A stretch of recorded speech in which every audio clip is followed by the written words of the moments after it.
Welcome back to the White Gray Black Weekly Manga Podcast. My name is Bruce, the producer of the White Gray Black YouTube channel. With me again this week is Gautam. This is a podcast where we talk about all the latest, greatest, currently published Japanese manga releases. Welcome, it's a little manga book club. Thank you for being here. This week, we are going to talk about Chapter 100 of Negi Haruba's Ranger Reject / Go-Go Loser Ranger, a new series from the creators of My Hero Academia Vigilantes, Hideaki Furuhashi and Betancourt. That is called Spider-Man Octopus Girl. That's Chapter 1. And we're going to talk about the new weekly Shonen Jump shonen called Ice Head Gil Chapter 1 by Ikuo Hachiya.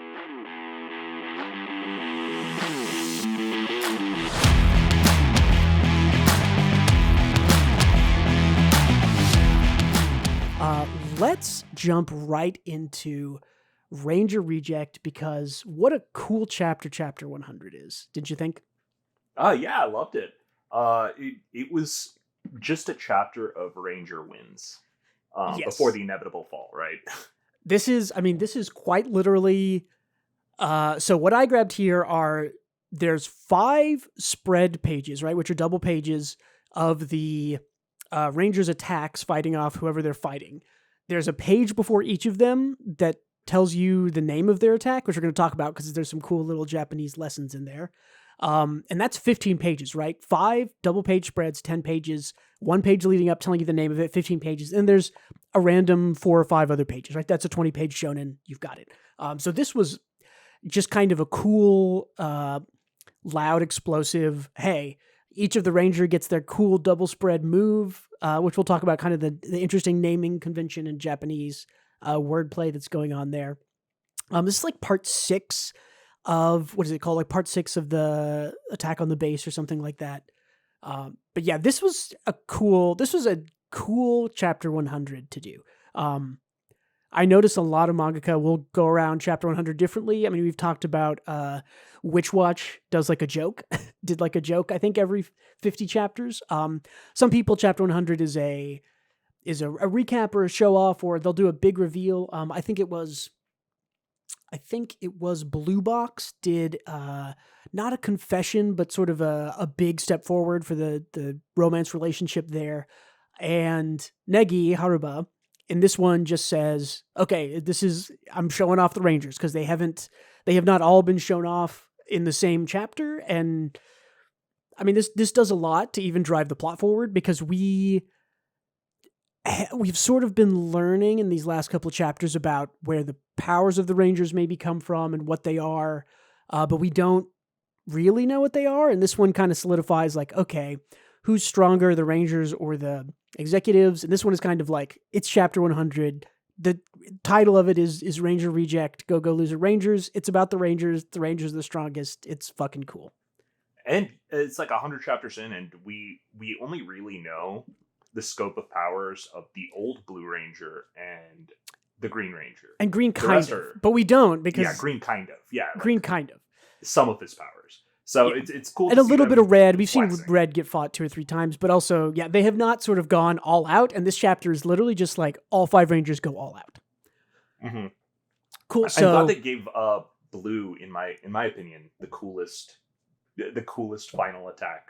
Oh man, I don't even know who's my favorite final attack is. They're all cool for different reasons, but let's talk about, so the first one that you're looking at if you're watching the video here on the page is Red Ranger's attack, which is called Yamata no Orochi.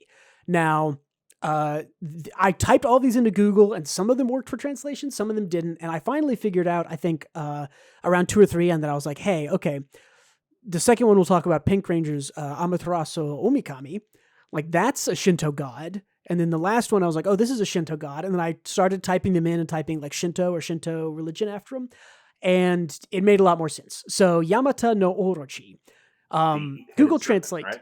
Yes, correct. This directly translates to Yamata's serpent. This is a famous 8-headed snake god from the Shinto religion. This is also, so Orochi, also the namesake of, I believe the character is just called Orochi in One Piece, right? In Wano. I don't I don't remember. The Orochi is the bad guy who has the like Hydra fruit. He has like it's like an 8-headed serpent fruit. Yeah. Same Also, idea here. Orochimaru from Naruto. They all have very Hydra-like regenerative kind of powers. So this idea of the Yamato no Orochi is very similar to the Greek idea of the multi-headed dragon, multi-headed snake. Eight-headed snake god Shinto religion. You can see it on screen here, right? That he's kind of got like, you can see, I think 4 of the heads of the sort of 4 dragon heads, 4 snake heads there, which is really cool. Because before I knew that, I looked at it, I was like, oh yeah, this looks sick. Yamato no Orochi, Yamato serpent, okay, whatever. And then you go and it's like, wait a minute, this is like a famous thing. It's kind of taken down by a hero in the original Shinto religion story. But as you'll see as we go through, all of these are sort of based on Shinto religion, and they almost all have a... so Pink's is called Amaterasu Omikami. What is this? No, Green's is called Sukuna Bikuna no Kami, and they almost all end in no Kami or Kami. Kami is the word for God in Japan. No Kami is like God's possessive. So these all kind of have a play on words. I couldn't tell you what the play on words of the first one is. I'm not good enough at Japanese to quite know, but anyways, so this isn't actually Pink using her power. Pink's power happened on the last page, but she uses hers, Amaterasu Omikami, which is literally just the name of Amaterasu, the sun god, who you might know from video games Dog like Zelda. Okami. Yeah, Dog Zelda. Dog Zelda. Okay. The bad guy in that one was Orochi. So yeah, there you go, and it's absolutely based on the same Orochi from Red's attack there. But anyways, hers is just a power she uses to resurrect herself. I think in the last chapter, there was something where a Pink Ranger, maybe Pink Ranger herself, said something like, "Oh, we need to show you our like healing capabilities or regenerative capabilities or something." In my, I'm just gonna cough for a second. In my brief search of what I could find on Amaterasu, the sort of sun god of Shinto religion, I didn't find anything directly related to sort of resurrection or if that's like a power connected to it, but it seems very classic to just sort of pick the highest god and say, oh, well, that's the sort of resurrection power, immortality, invincibility, whatever you want to call it. So, but again, this is just a sick thing of her kicking one of the bosses in the face. Well, Kami Amaterasu, the dog, had power over creation, so maybe it's something like that. And it's interesting it's interesting to note that Pink Ranger in this series is generally in a wheelchair. But when she is using her ranger powers and fighting, she is on 2 legs. And displayed later in the chapter, of course, you'll see that she has more than the use of her legs. But yeah, clearly there's something regenerative about it, right? Yeah, and these are all assumedly them using their what is it called? I've just forgot it. Divine weapons, divine tools. Yeah, divine tools. So the next one, which is Green's power, which you've seen him use before to make his hammer big. I don't think we've seen him turn giant, but I don't remember. I can't tell if he's actually giant or he is actually giant, and I'll sort of explain now. So the divine tool, invoke, spell, battle cast thing he says is Sukuna Bikuna no Kami. Sukuna Bikuna is the Shinto god of bathhouses and agriculture and healing. Is kind of like the sort of like a homemaker type god of homeliness and stuff like that. But the name Sukuna Bikuna literally translated means small lord of renown. So it's sort of like a small homey god, which is why this is kind of a funny joke, because he's invoking kind of like the small lord of renown name, and his thing is it makes him really big, which is just kind of a Japanese ironic joke. I think that's another one that didn't translate in Google for anything more, but a pretty interesting one that he can just make himself giant. This is, I think, kind of showing, I don't know if we could say this is showing the full capacity of the divine tools, or if it's just, maybe not an upper limit, but a very high limit. But it's cool to see like, oh, he can make himself big. The Pink Ranger is virtually invincible. Red has, this hyper attack of red stuff. It's all just very cool to see. Also maybe virtually invincible, or he just has 8 heads so he doesn't die very quickly. You just connected something in my mind that I had not connected, but we've seen Red die a couple times, right? Right. So yeah. that could, yes, new theory that I don't have written down. I think that's connected to why when D killed him one time, Red survived, right? Because he's the 8-headed serpent, and you have to. There might be eight copies of him, 8 versions of him, or it could just be he has 8 lives or something like that. I didn't even think about that, but that's a good call out there. One of our listeners should go post that on Reddit for Karma. Yeah, some absolutely. Good theories, boys. Yeah, good theories. I haven't seen, although I have not gone to the subreddit for there. So Blue's attack we get, which is pretty cool. So the name of this one is Ame no Fuyukinu no Kami. This is again the name of a god, Ame no Fuyukinu. Literally means padded winter robe of heaven. This is also a Shinto god. I couldn't find a whole lot of info on this. I would assume this is probably a Shinto god related to winter or cold or something like that. But a pretty cool panel. I love artistically that virtually the whole panel is just pencil outlines on white, and then the Blue Ranger is sort of drawn in darker colors. This is a really cool, title of the channel, White, Gray, Black. You've got a black background and an entirely white sort of attack behind him, and then a gray outlined Ranger. And this is a very classic spread, I would say, for that sort of white, gray, black, how you can use those 3 colors to make things stand out. This is maybe my favorite visual panel for sure. I think that's what you were saying too, right, Gautam? I actually thought his line was cool, where the villain was like, doesn't your power just freeze stuff? And he's like, it doesn't just freeze stuff, it freezes the world itself. And I don't know, I get hyped over like flexing lines like that. Yes. That was just fucking sick. Yeah, for sure. I didn't want to include the pre-pages, because if I included all the pre-pages and all the spreads, that's like 75% of the chapter. We're not here to show you whole chapters on YouTube, unfortunately. So go read it for yourself. But this one is cool. And then the last one we have here is Yellow, who uses Takemikazuchi no Kami. So Takemikazuchi is literally just Shinto god of thunder. His name means brave, mighty thunderbolt man, is what I found on Google. So literally it's like, this would be like Yellow Ranger just literally like invoking like the god of Thor, and then casting sort of this lightning bolt thing with his bow. This is also a really cool one. I like all these spreads though. I think these are some of the sickest spreads we've gotten. This whole arc has been amazing. Bruce, and like visual listeners here, just remember this shape of the beam real quick for later. I have a question on this, but let's move on. Just remember the shape of this star beam. So yeah, again, cool call out. Just talk about the chapter. All these are related to Shinto gods, like Red Serpent, Pink's Rebirth. So what is it? Okay, the Blue, I think, is the cool one. So when I typed a Blue into Google Translate, it was just like, all right, tell me what Sukuna Bikuna no Kami means. Or no, sorry, Ame no Fuyukinu.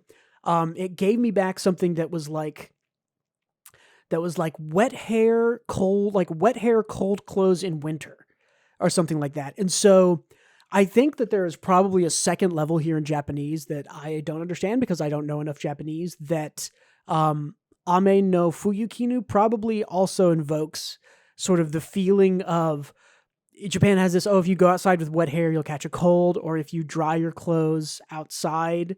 It kind of invokes both of those things as a joke, in addition to the god, or maybe the god is the one that kind of initially invoked those feelings or jokes at the same time. So anyways, there are some layers here that I'm probably not getting because I'm not Japanese and I don't understand that.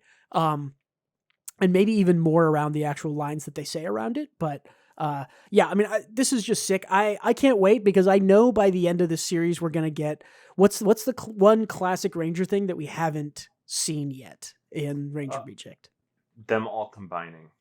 Yeah, well, yes. Them all combinings, or robots, or a big robot, I think that's coming by the end of it. So yeah, it's gotta, right? It seems too classic to miss it. Yeah, it seems too classic to pass up. So I'm hyped for that. But this is cool. Anything else you want to say about this? Just cool visual, interesting lore, Shinto lore chapter.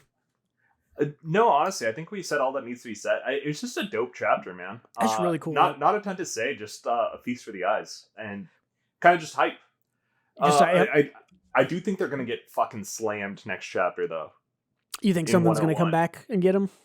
Well, I think it's just like classic battle tropes where the heroes can't, or the quote-unquote heroes can't win that easily. Otherwise, the villains are just a huge stomp fest, right? So yeah, I don't know. It'll be interesting. Just by story beats, I think they come back and do some shenanigans later. Could be all the bad guys combined, right? What if multiple executives' powers combined into one or something? Who knows? Yeah, who knows? Cool. Let's talk about a cool chapter 1 we got. So I want to say maybe one of our first episodes we ever did, we ended up going over.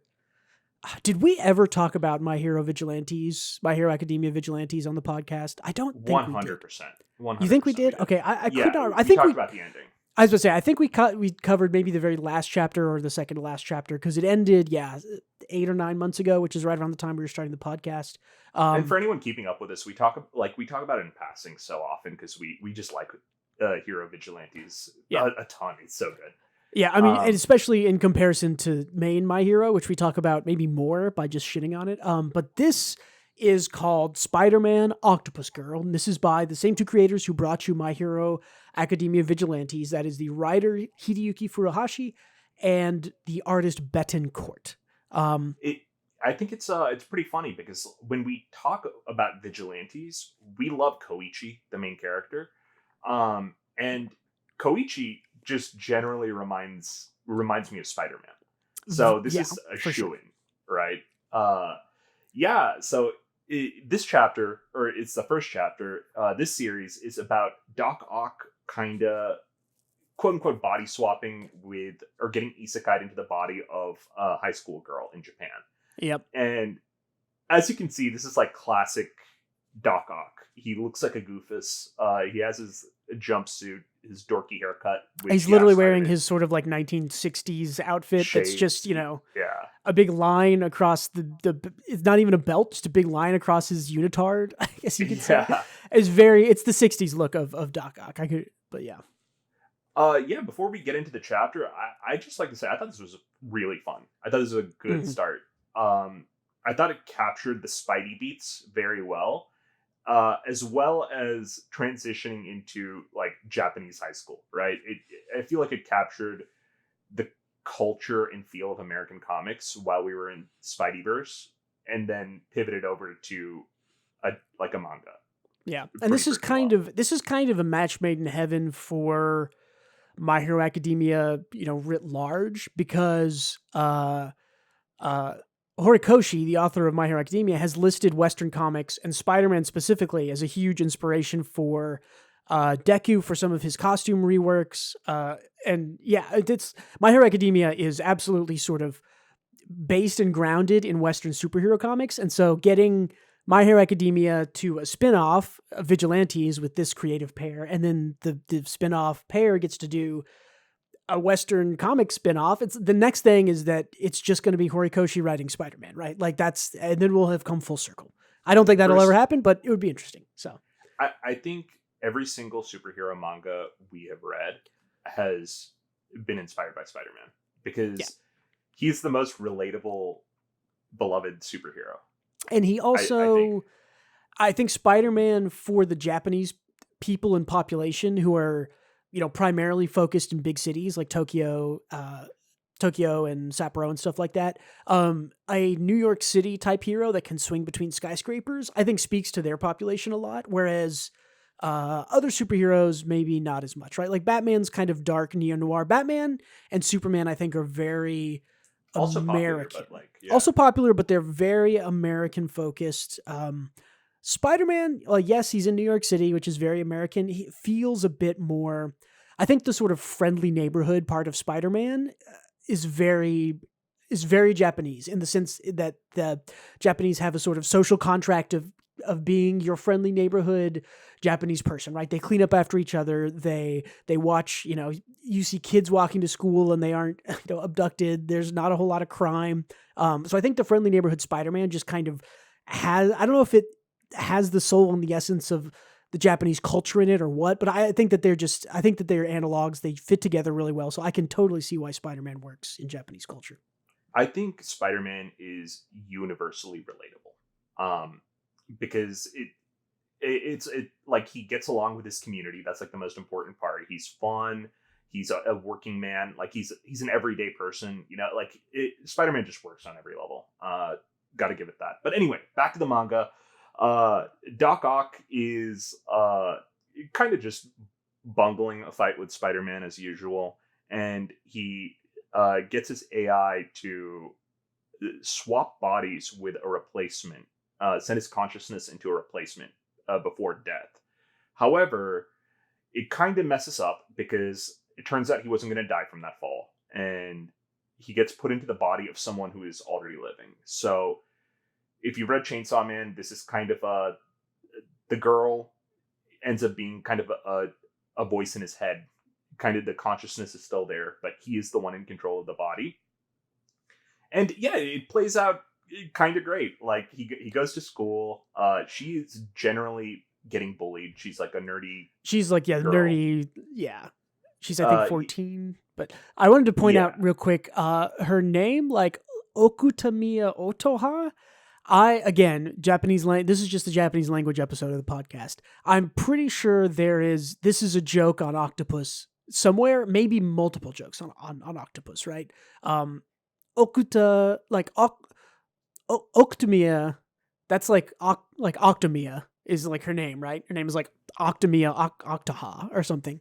Well, I think it's like, I think you're exactly right, but it's also like, how Doc Ock rhymes. This is supposed to be kind of like alliterative. There's a lot of superhero alliteration is the right word for that. Yes, alliteration is Okay. There's also a lot of superheroes whose names are like Bruce Banner, like BB or Jonah Jameson. Like there's all these names in comics that just they cannot stay away from the sort of alliterative. It's catchy. Names. Yeah, it's and I can't. Octomia.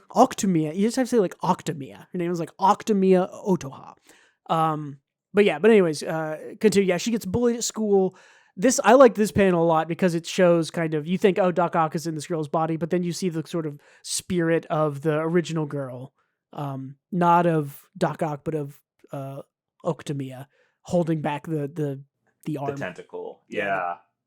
I like how Doc Ock was just gonna fucking murder the bullies right then and there through his logical brain. Effectively they go back home. Doc Ock reconciles that there is still a girl conscience in his body and that his plan didn't work out exactly like he hoped, but is making the best of it.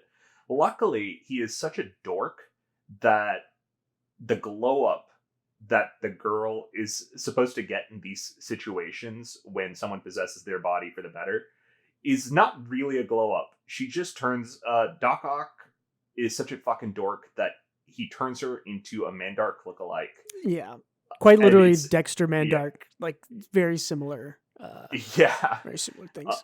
With his goofy 90s haircut, that just looks kind of awful and I love it. It's just, very short, non-typical middle school girl haircut for sure. And that's kind of where we are. He's just doing Doc Ock shit in this chick's body. So I'm looking forward to seeing where it goes from there. Yeah, I wanted to point out one little thing that I think is going to end up being, I don't know how long this is planning on being. If this is going to be like a long thing, like 50, 100 chapters, or if it's just going to be a short little, 2 or 3 volumes. But the original girl whose body Doc Ock is possessing has a line in here where she says, it's like my aunt always says, even with a little power, you can spread a little kindness. And this to me, I look at this and it's like, okay, well, this is what the story is about, because Spider-Man's thing where it's Peter and his uncle, and here's this girl and her aunt, right? The thing that Peter's uncle tells him is with great power comes great responsibility. And this girl's aunt is telling her with even a little power, you can spread a little kindness. So to me, this is, I like this as a chapter 1, I think, over almost every other chapter 1 we've talked about in the last 2 or 3 months, because this one knows to drop its theme in chapter 1. And even if you read past this part or didn't catch it, Some people did. I did. And I think for sure that by the time we get to the end, this is going to be the thing, right? The girl is going to teach Doc Ock that, you may not be the most powerful, but if you have a little bit of power, you can be a little bit kind, and that'll make all the difference, because it's sort of a mirroring for Peter, and with great power comes great responsibility, because if Peter misuses that power, it is Peter's responsibility to use his power for good. That's like, with great power comes great responsibility is the sort of, I am vengeance, I am the night, I am Batman of Spider-Man. So it was really cool to see this in the first chapter, because like I said, we don't see this a whole lot. And also it's just kind of what Doc Ock needs. Instead of the great power comes great responsibility, which is what Peter needs. It's just like, hey, be a little nicer, man. Yeah. Instead of a weak person becoming strong and not knowing what to do with their power, it is a strong person learning to become nice. Which is, right. I think, actually, which is maybe the more obvious theme of this, is that, clearly Doc Ock is not going to just like murk his whole class, right? Like, he's going to learn to be nice. He's going to do some good things. I mean, even I would say, and this is another reason why I love this chapter 1, is that even by the end of the chapter, Doc Ock has a little bit of character growth, because the girl tells him, like, save that cat, do some good. And he does save the cat. Now, he does it by like absolutely wrecking the truck that's about to hit it. He does it in kind of a bad guy way, but he does save the cat. And to me, that's even just the tiniest amount of character growth shown over chapter 1, along with like stating your theme clearly of what you're going for in the story. This is, to me, is like I have like made up a word. I'm like a structuralist of story. I really like stories that like have structure and understand it and use it well. This is like, you've stated your main theme, you've introduced your characters, you've given them their personalities, and you've developed them a little bit, right? Doc Ock does change from the start of the story, from the start of chapter 1 to the end. This is like, yes, checking all my boxes. So I love this chapter 1. Also, Doc Ock saves the guy within the truck while causing all this chaos. So it's like kind of perfect. It shows that he really doesn't give a shit about property damage. He's a villain, but he did do the due diligence and technically saved both parties involved, right? Right. Yeah. It's kind of like he did it in kind of a shitty way, but yes, he did save everyone. So he did it, yeah. So either way, strong start. Looking forward to seeing more of this. Cool. Let's talk about a little bit of news before we get to the big new Weekly Shonen Jump thing.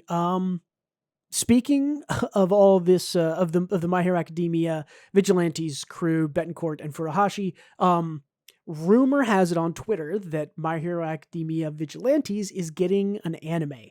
How long have we been saying, wow, when this gets an anime, people are going to be blown away because it's just like so much better than My Hero Academia. And the first part of it, the first arc of Vigilantes, is like so good. I'm hyped for this. I agree. I spoke to a friend today and he said, when does it get good? It didn't capture me like My Hero did. So there is a chance that we're just hipsters. I don't know about this. But yeah. I don't think so. I think it's legitimately good. I'm trying to think of it is a little slow, maybe the first like 6 or 7 chapters, but once it kind of gets into the like, okay, the B girl and it's Knuckle Duster's daughter, like, that pretty quickly and all that. Like, once the family drama stuff starts and you get all that going, like, I feel like it goes. But also you get like, and I thought it was good from the get-go, to be honest. So I don't know, maybe I also thought chapter 1 is like good from the get. But I mean, I will also say that I think My Hero Academia does have a really strong start as a shonen. Like, its first couple of its first like 2 or 3 arcs are like some of its best. Like the training and then the sports festival fighting competition, whatever, like might be its best arc. And then the training in the woods, that's like its, I don't know, third or fourth full arc or something. Like, those are all really the best parts of My Hero Academia. So I do understand if people maybe bounce off of this. Also, Koichi is a little quirky and weird at the start, right? He's like, oh, I love it. I like him better than Deku, but he's interesting. Yeah, it's much less typical shonen protagonist and much more kind of like dorky dude. But also like, I feel like if you can get to the I'll say very minor spoilers just for a thing that happens, but if you can get to like the bus jump, like that is the coolest moment in Vigilantes for me, probably, except for maybe like the whole last arc was very cool, but like the bus jump is like, holy shit, that's cool. That was hype. It's super hype. I will say cooler than any power up Deku has gotten by like a mile, and it's the most simple thing, and it's so cool. It's because it feels earned, right? Exactly. Yep. And I think that's super important. But I get why My Hero Academia has, like, I think a school setting is an innate buy-in. There's a reason why Harry Potter is popular as well. Like, a magic school setting is just like an easy sell for a lot of people, including me, because it's like, it's nice to, like, what if I went to, I don't know if this relates to younger people now, but when I was young, it's like, what if I went to Hogwarts? Which house would I be in? Oh, for sure. I mean, I think for sure people are thinking about My Hero Academia in the same way. Like, what if I went to, what the fuck is their school called? UA. UA, yeah. What if I went to UA? There is a whole subset I've seen online of people designing their own, what are they called? They're like own characters that go to UA that are, you know, friends with the people from My Hero Academia. It's exactly. I think it's exactly the same as Harry Potter kids. Exactly. It's exactly like us when we were young with Harry Potter, and all that jazz. Yeah. Yeah, but hey, either way, it's a little off topic, but it's very cool to see that it might get an anime. I would love to see it, man. Yeah, and I don't have any plans to reread Vigilantes, but rewatching it would be great. Because Knuckle Duster is maybe the best character across both My Hero and Vigilantes. Knuckle Duster is like the best. It's funny. I said the exact same thing. I think Knuckle Duster is probably the best character from that universe, and Koichi's a strong second. Yeah, Koichi's very good. I mean, I really like Pop Step too, and I think Pop Step will be more popular than people think, because I think with Oshinoko and a bunch of Idol stuff is like actually just like more like bigger than it was when this was being published initially. And I think it'll be interesting to see the sort of quote unquote idol culture from more of like a street level, like, oh, it isn't like she just hit it big. She literally performs on the street for the first like half of the series or whatever. Right. And is like her biggest performance is on top of like a shopping center for a couple hundred people. So I think that'll be interesting. So yeah. And it'll be nice having a well-written female character in the My Hero Academia universe, right? A couple of them, actually. I would say, I mean, My Hero Academia has half of a well-written character, maybe. This, like, Pop Step, the B girl, whose name I don't remember, is a very well-written female character. The, like, manager lady, whose name I'm forgetting, is also a cool female character. The Mirako. But those are all, to preface, these are all characters in Vigilantes. Yeah, these are all Vigilantes characters because Furuhashi actually knows how to write women. The flashbacks with Mirako make her like 6 times as good of a character as she ever was in regular My Hero. Like, she was just kind of like that too. Yeah. I do. She's a cool, interesting kind of like one-off character, but she doesn't like get development or grow or do any of that like she does in the flashback stuff. So, agreed.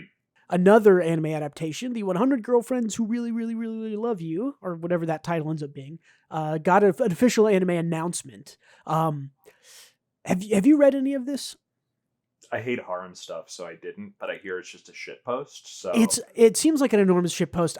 This is on my to read, and I like to catch up on reading stuff before anime comes out, because I think anime catches eyes and ears, and it's good to talk about the manga when it comes. So this might be the next thing on my list. I'll jump straight from Urasawa's seinen goodness to shitpost harem and see how that feels. I'm fine with that, man. Let me know though, because if it is a harem and it is sincere in its plot, then I'm not interested. But if it is a shitpost, then I am interested. Everything I've seen is that this is an absolute, like, primarily shitpost comedy series.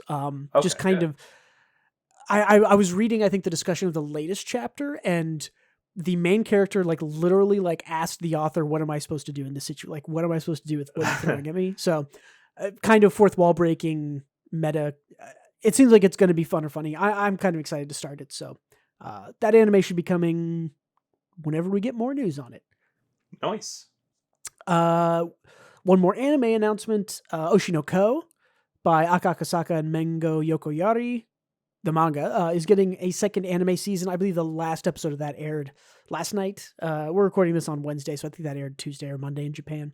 But yeah, Oshinoko is great. I'm glad it's going to get a season 2. I think we didn't talk about the chapter. Yeah, we didn't talk about the chapter this week. We will probably be talking about it next week because there were some bombs dropped, which we won't spoil. But yeah, it's an absolutely fantastic series. I think it's probably 4 or 5 seasons total. They'll get through all of it. But yeah, glad to hear this.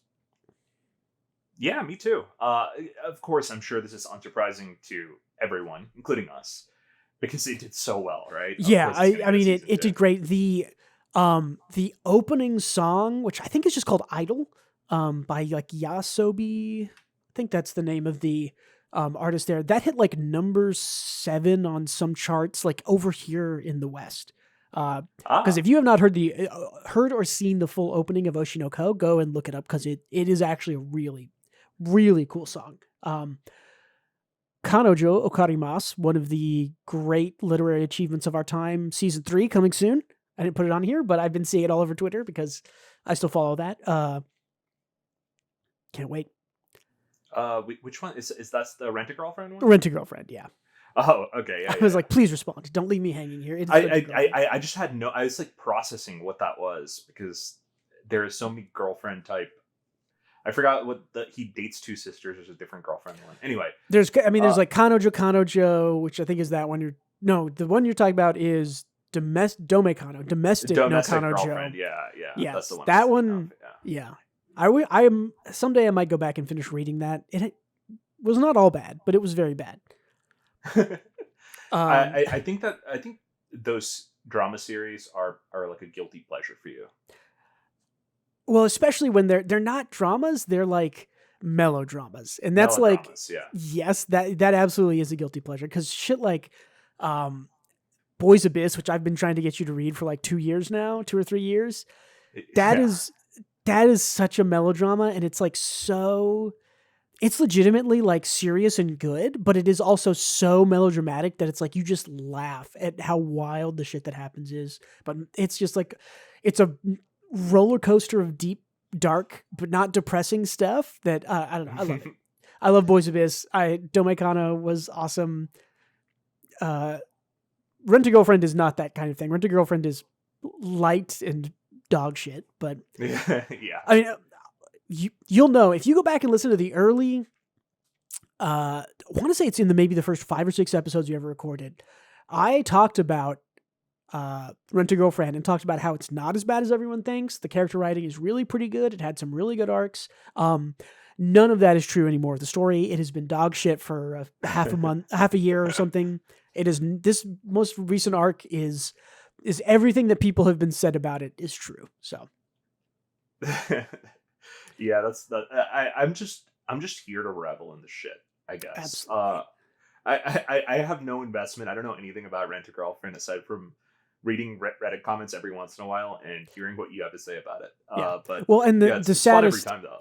Yeah, one of the sad things about both the slight downfall of Reddit and the start of the K-Manga app is that those discussion posts don't get very high or they don't show up at all anymore because you have to literally pay money to read Rent-A-Girlfriend, and nobody's doing that. All these people were, including me, were happy to read a shitty Rent-A-Girlfriend chapter and talk about it and shitpost about it. But now it's like, I'm not paying money to read it, so nobody's reading it. The last post they released, I think, got like maybe 80 upvotes on the thing and had like 20 comments, like nothing, right? These used to be things that were like not very upvoted, right? Like maybe 400 upvotes, but then they would have like 3,000 comments on how shit the series was. And that just is gone, which is kind of disappointing. So that's a little sad.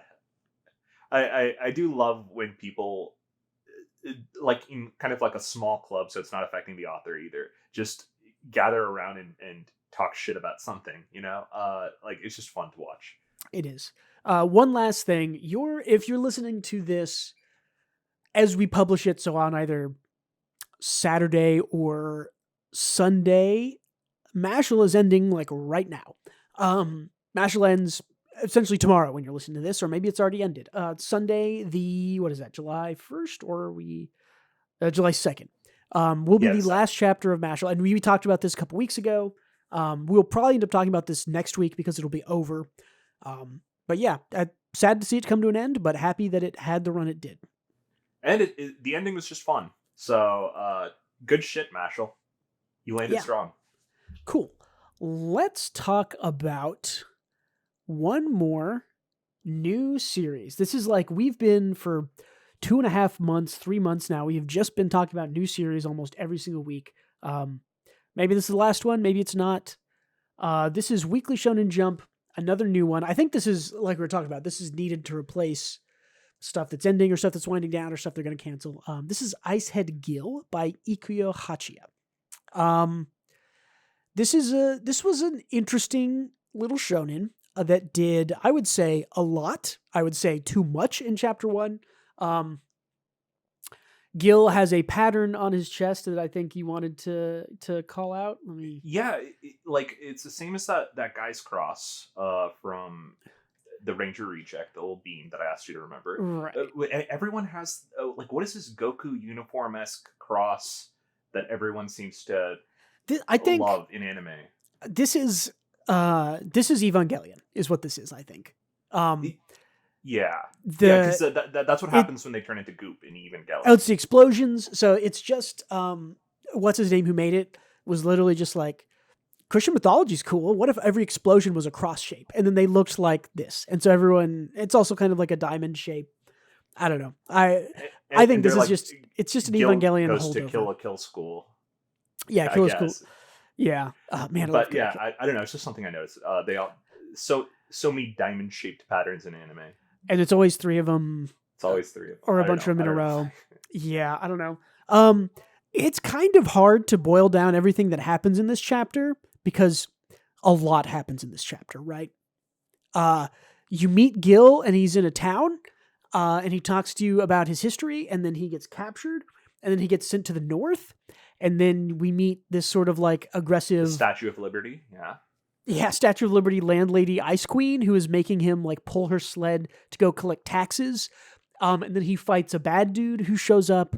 And then we have a flashback to his dad. And then she gives him, the lady gives Gil a diary that belonged to his dad where he talks about, what is it, like liches or something like that. And then a lich shows up in town. And then that lich possesses a dude that they know. And then they fight. The lich dude cuts the girl's arm off. Gil gets an axe and cuts the dude's head off. He also stops the people from attacking the girl. And then at the very end, he sets off back on his sort of Norse. There's a lot of kind of Norse theming in the north here. He sets off back in his goat to go back to the royal capital where he started. Boy, and I guess that'll lead into my first kind of major complaint about this, although I didn't think it was all bad, is that there's too much in this chapter 1. There's like a whole volume of stories in chapter 1, and it's went way too fast, didn't go into enough detail, introduced 19 plot points, not necessarily too many characters. I think the character amount was fine, but I mean, like you just heard me describe in the thing, he like goes to 4 different locations and has 2 different fights, and we're introduced to a character who then has a massive loss of an arm. I mean, sure, One Piece also did this, but that's, I think, a little bit of a different case. But I don't know. This ending is kind of One Piece, isn't it? It's reminiscent of Luffy shipping off. Yeah, and maybe that's and maybe I'll be wrong about this, and this is the right amount to put in chapter 1, and people will love it. I think the art is okay. Character design's pretty good. I think the Norse inspiration is unique enough. The thing that this reminds me most of is our little darling from 2 seasons introduction ago, Ginka and Luna, right? It does. It very much reminds me of Ginka and Luna. And I think it reminds a lot of people of that. I did not think it was as strong as Ginka and Luna. No, and Ginka and Luna had a good chapter 1 and then started moving too fast. So that... but the kind of the visual design, these kind of northern starting... but... Give me your overall opinion on this. Like, kind of, how did you feel about that first chapter? While I don't think it was bad, I also don't think that it inspired me to necessarily care or keep reading, although I'm not also turned off by it. I felt very middling on it. On like, this could be fine. I don't, it's hard for me to come to a conclusion because it didn't give me enough time to breathe and like really process what it gave me in this chapter, which I think is why the first thing I called out was there's just too much in this chapter, because that's kind of a big sin for me. I don't know how I feel. I think I'm curious to read chapter 2, which I think is good, but I'm curious to read chapter 2 to see if it slows down or keeps going at this breakneck speed, right? Because if it keeps going at this breakneck speed, it's just going to be Ginka and Luna part 2. And I already think it, like you said, it's not quite as good as Ginka and Luna was. And Ginka and Luna got canceled in, 29 chapters or something. So who knows? Yeah. How did you feel about Head Gil? Very much the same. I thought it was okay. And I kind of, honestly, I went in expecting to not like it because I don't like the main character's design at all. He's a very small. He's like a literally a chibi, and like look at this little. He's a child. He's a tiny little guy. He's just a tiny little dude. It reminds me of Gon from Hunter x Hunter. Exactly. And a lot of that kind of like, I'm a small little dude, but I'm very powerful. He is 1-to-1 Gon from Hunter x Hunter, and like always has a smile on his face. Yeah, it's very stereotypical shonen protagonist. I would say like shonen protagonist of kind of the late 90s, early 2000s. Like this is more Gon than any other character. Even you're apt with that. Like it's 1-to-1 Gon. And Gon is I won't say a ripoff, but Gon is heavily inspired from just the original Goku from Dragon Ball, who was also just kind of small little dude, very powerful, kind of a goofy wild card type dude. So they're all, and that probably has inspirations past that I don't know about, but yeah, children inspired by children. Yeah, inspired by real life children. But he's again, it feels. Does his design and his personality feel dated to you, or does it just feel like, yes, this is what shonen protagonists are every once in a while? So here's what I thought, right? Like overall, I thought it was just okay, but I think it does have some things I like. I think the design is dated. I think the character archetype is dated, but I thought that Gil was cute. I thought he was a convincingly written little kid, and I thought he won me over as a character a little bit in this first chapter. I liked him. And I like that the Statue of Liberty, while she looked evil, was a good guy. I did like that turn too. She was probably my favorite character in chapter 1 because she's you think like, she's enslaved him and she's the tax collector and everybody hates her, but it's like, no, she's kind of more like the mayor, and it's like, yeah, taxes are bad, but they also build roads and you need those roads. She was much more nuanced character than probably anybody else in the chapter, I guess. Yeah, I'd agree with that. And, I think you covered all my criticisms. It went way too fast. The pacing was a mess. Like, a lot of this is just writing we've seen before. But I think there were a few cool tidbits. Aside from me liking Gil as a character so far, I thought there were some funny moments, like the drunkard guy who they gave a death sentence to, gave like poison to. There was a character who's drunk in the village and like killed someone. And to show that Gil is strong, he took him out in this panel. This one, yeah. And the Statue of Liberty lady was like, okay, death sentence for you, and has him tied to a bed. And all this guy talks about is booze. He's like, Gil asks him something. He's like, is that a kind of booze? And she's like, asked about liches or something, right? He's like, oh, have you heard of liches? He's like, is that a drink? Is that a drink? And like right as he was about to die, she was giving him like a tonic to kill him. And he's like, oh, is this booze? Thanks a bunch. And he drinks it and dies. And I'm like, that's fucking great. That's a joke that they didn't emphasize at all. It was just weird. I love it. I also like his attack names because they kind of show you the life the character lived. They're all just based off of animals he hunted. It's weasel hunting in this panel. And in the one he kills a lich, it's caribou hunting. And yeah, I don't think I got the one where he kills the lich, but yeah, I do remember that. Yeah, I thought that was like a cool little detail that shows you the life he's lived, even though you as the audience haven't seen it, Yeah. I also really, as a design thing, I really like the design of the lich. As the sort of, reminds me of like every kind of Norse undead, which is more common. I mean, we've seen it with like God of War, Wrath of the Lich King, WoW, stuff like that is what I'm thinking of. And this is like, this is kind of taken straight out of, the God of War, the new God of War games where he's in what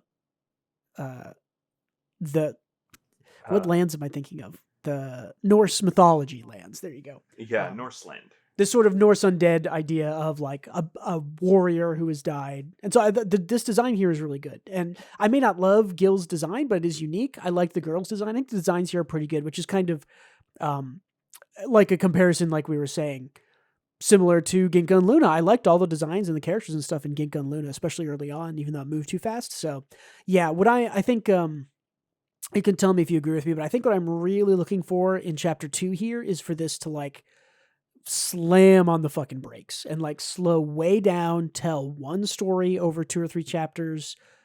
Because if it keeps packing 2 or 3 ideas into every chapter, where this chapter had, 5 or 6 ideas, 4 locations and 2 bad guys to fight, and which is too much for chapter 1. I hope it slows down. I think if it slows down, this could be pretty decent. I think so too. And art's a bit old school, but I don't see an axe looming right away like I do with some of these other series. I think this has legs, and I think it's also important that Gil is written consistently going forward, and kind of because I was surprised that I ended up liking Gil. I didn't expect to like this weird looking dude, but I thought he was kind of charming. So as long as the main character stays good and consistent as we go, I'll be pretty satisfied with this. Yeah, I mean, shonens kind of live and die on if you don't love the main character or the side characters good enough. That's kind of I would call it like the bleach problem. Right? Like, what's the main character? Ichigo is not the most interesting character in Bleach, but a lot of people like one of the side characters. Oh, isn't there a guy named Brad? No. Now, what is Brad from? You're thinking Chad. Yeah. Chad. Yeah, Chad. There you go. Chad, Brad, same thing. I'm thinking about it. Yeah, but no, and Ichigo started out interesting. I've read the first couple of chapters of Bleach, and Ichigo's not a bad protagonist for a little bit. He's trying to protect his sisters, trying to. He had a personality. He definitely had a personality. Yeah. So, yeah, I mean, I don't know what else to say other than like this was not bad. It wasn't great, but it wasn't bad, and I think it's got me interested enough to read more chapters. Right, this is not Noé's Exorcist, where it's obviously this is going to not be a good series, and it has proved true consistently. Curiosity peaked. Interesting setting. I think the Norse setting. I mean, this could end up being, a, sort of Demon Slayer One Piece in plus Norse mythology type thing, right? Where it's like, yeah, go and kill liches. That's just demons, rebranded, but it's got a Norse mythology coat of paint on it. Axe attacks. I don't know. It has potential for sure to just be kind of your typical shonen with one unique twist on it. I honestly think they have to go very dark as well. Just based off the tone of this and the fact that you're using a character this young, if you're going to make Gon from Hunter x Hunter and not put the character through incredibly dark shit, I heard that. I know. I'm going to whisper it. It's not. You don't say the X. You don't. We will have this argument on the podcast. You do not say the X. Not this time. The author has said it out loud. He says Hunter Hunter. You do not say the X. And the creator of the GIF calls it the GIF. And so we live. Anyway, you have to put the character through a lot of dark shit. Otherwise, this character is too young to be relatable. Otherwise, I don't know. That's a good call out. I agree with you. I do think you need to go dark, and I think chapter 1, showed us that in the Statue of Liberty girl losing her arm, right? Like, I think this is pretty brutal and dark for what may appear to be a very childish shonen thing. Like, One Piece is the example I'll go to, because in chapter 1 of One Piece, big spoilers, a character loses an arm as kind of a sacrifice to protect another character. But yeah, I mean, I think you're right. I hope it sticks to it. I hope it does go dark. I think his dad and liches and undead, I think it has potential. You're right that it can't be too lighthearted and easy here, because I think maybe this is what you were getting at too. But you can't have sort of a lighthearted main character in a also kind of lighthearted and low stakes environment, because then you can't take anything seriously. But a lighthearted character in a more serious and dark environment, that works better. And One Piece, Hunter x Hunter, I don't know what else. Who else has like a cute main character where things get serious? And I think in stories like this, right? Let's use Hunter x Hunter for example. Gon as a character, the reason he is young is so the themes of loss of innocence appear as you go, and they pop up. Very typical hero's journey growth of the main character, yeah. And I think with a character this young, usually you do like manga does a high schooler, because that's their target audience, right? They like a middle schooler to high schooler, and that's your target audience, and that's what your readers relate to, because they are either living or have just lived that experience. A lot of people can't remember being this young, so when you use a character that's like 6 or 7, like Gil is, no, he's like 11, right? 12. You think so? I don't know. He's like 10 or 11. He's a tiny. He's very small, but I think he's like middle school aged, right? Is where I would put him. I don't know. Maybe he's a little younger. Either way, I see this manga using that theme, and it's a strong one, and it should be used. So looking forward to that.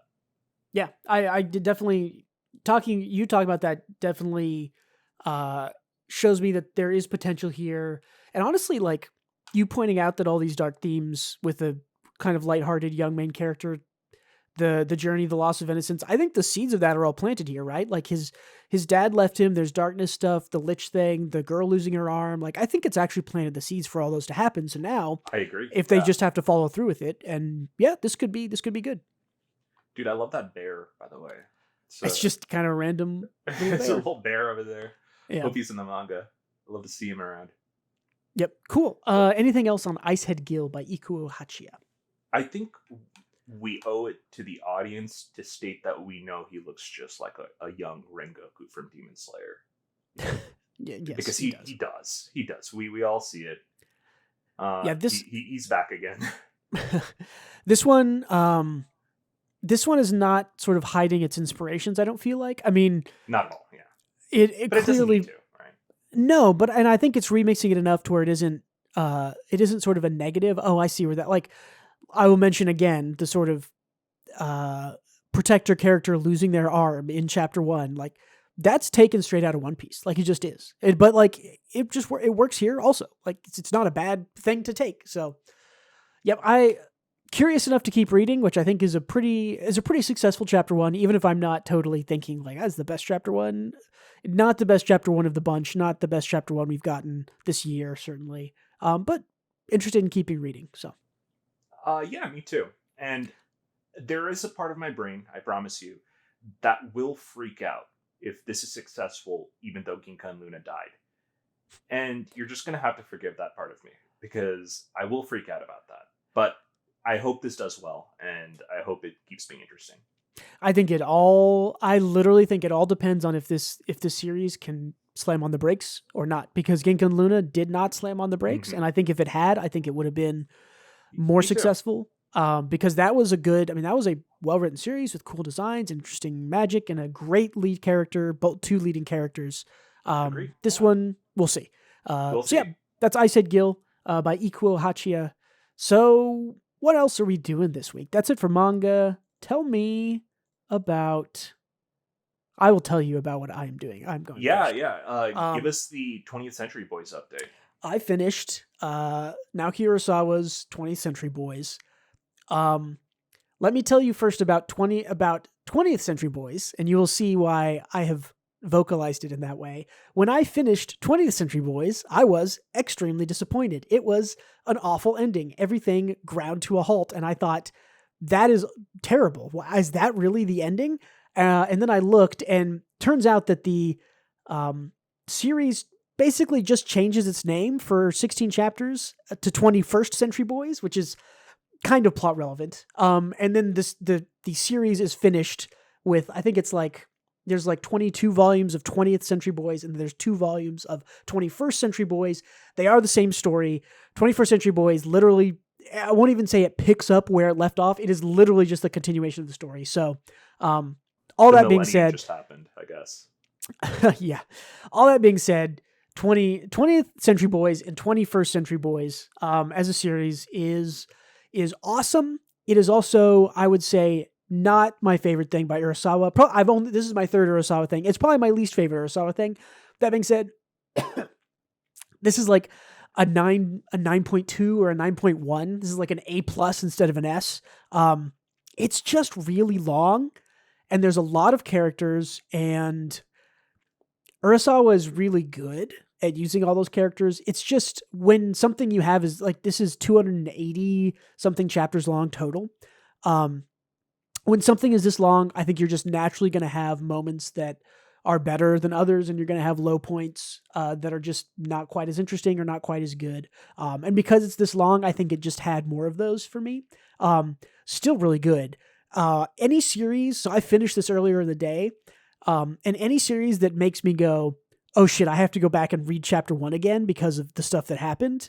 I love that. Like any movie with twists or whatever that makes me go back and like, oh shit, I need to rewatch this part, or I need to go watch the movie again to see what happens. I need to go back and read chapter 1. I love that. That's such a cool planned writing storytelling thing. And I did that. And it's very cool to go back and read chapter 1 of 20th Century Boys after finishing the story and see like, oh yeah, it was all planned. And I think I talked about it with Monster, and I think I talked about it, maybe not as much as Pluto, just because it's a little bit shorter, but with Monster, everything was planned out. And same thing with 20th Century Boys. It doesn't matter how massive the cast is or this story spans from the years of like a 1969 to 2017 with a group of mostly the same characters. In different phases of their life, in different phases of the world, etc. Really cool. It goes places I didn't expect it to go. It does things that are wild and crazy. It sticks to its theme. It sticks to a lot of wild stuff. A lot of names to remember. Really good. I would definitely say if you're interested in reading Urasawa, don't start with this. Start with Pluto or Monster. Still good. It's kind of hard to... I cannot unlimited praise this quite as much as I could Monster or Pluto, just because for me specifically, I like art that is only as long as it needs to be. And I think this was I think 20th Century Boys for me is a little long. Like, I think this could have dropped 100 chapters maybe and been the same story and been maybe a little bit tighter. But I mean, that being said, this is the kind of story that you do not... that kind of Naoki Urasawa is certainly not the only person doing this kind of like mature seinen that is not mature because it's filled with sex and drugs and murder and blood. Although there's like a little bit of that sprinkled in. It's mature because it's about, families and relationships. And like we mentioned, loss of innocence and growing up. And like, that is a huge core of 20th Century Boys, but it's not growing up from, a boy into a slightly older boy or a boy into a young man. It's like these characters growing up from boys to young men to middle-aged men to old men, and how that has an effect on the world around them and how the world around them affects what they're doing and how they grow.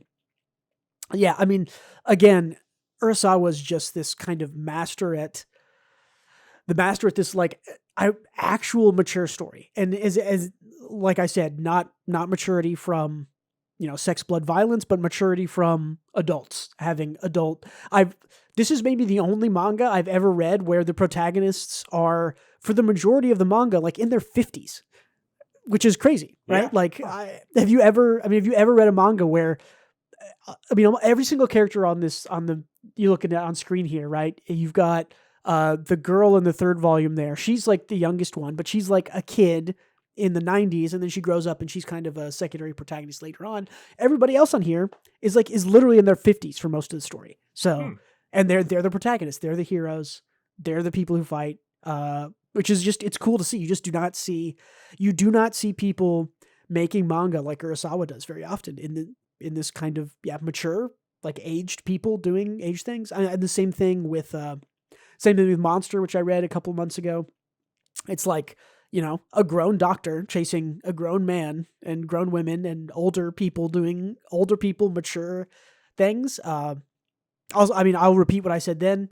Urasawa pretty much makes HBO show blockbusters. This one I think is one of those ones where you're like, this one is like the too many seasons show, but not necessarily that the last season is bad. It's that like, season 4 and season 6 weren't very good. They were kind of struggling to find what it was, but the whole series is still really good. So yeah, if you like Urasawa and you haven't read 20th Century Boys, I recommend it. It is very good. It is, I would say, not as good as Monster, not as good as Pluto. Next on my list, I think, is Billy Bat, which is a little bit shorter. It's like 160 chapters, about the same length as Monster. So definitely curious to check that out. From what I understand, that has some Batman inspiration. So Batman is the DC comic that I'm kind of the most the most invested in through years of reading that. But yeah. I will say one thing, and when I was like 18 or 19, I'm in my early 30s now, so it's Bruce. But when I was that age, I couldn't get into Monster. It was too much of a slow burn for me, and I didn't find it to be super relatable at that age. So if you are younger and you find yourself feeling the same things, just don't get into it at that point. Just wait a little bit. And I feel like certain subject matters open up to you more as you get a little older. And it's not meant to be a slight asking you guys to grow up or anything. It's just I think you'll find things like different things you didn't used to find appealing, even at like age 20, that you will at age 30. So I don't know, give it some time. Well, and that's an interesting call out, because the first 50 chapters or so, kind of the first season of 20th Century Boys, takes place in the 90s, where most of these characters are in their early 30s. I want to say, let me see, 79. I'm trying to do the math. I think they're like in the late 20s, early 30s, most of them. And that was like the part that I liked the most, because it felt, I could relate to that part the most, right? There's all these people in these sort of dead-end jobs, or they've tried to, like the main character Kenji is like, oh, he's tried to start a band, but it broke apart. It failed. It didn't work, but he still kind of plays on the guitar. A lot of these things that were like, oh yeah, I relate to that. I relate to kind of like trying to chase your dreams and failing, or, trying to play guitar and not playing anymore. Or I put my guitars away, but they used to be back there.